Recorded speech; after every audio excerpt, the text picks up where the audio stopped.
Осьминог Пауль угадал результаты всех матчей чемпионата мира в ЮАР. Он стал знаменит, но не богат. В его городе не было 1xBet. Ставки – это 1xBet.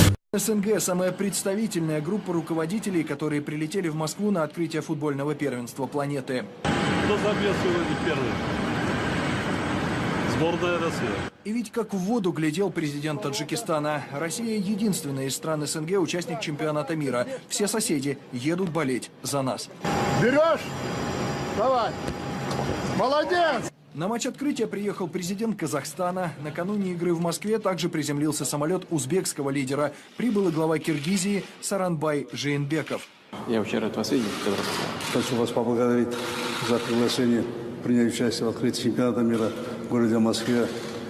Я искренне желаю сборной России по футболу успехов и больших побед. За эту пару дней Владимир Путин провел 10 международных встреч. Ведь это далеко не все высокопоставленные болельщики, которые собирались в нашу страну на футбол. Турнир только начался, и за этот месяц еще немало глав государств и правительств приедут в Россию.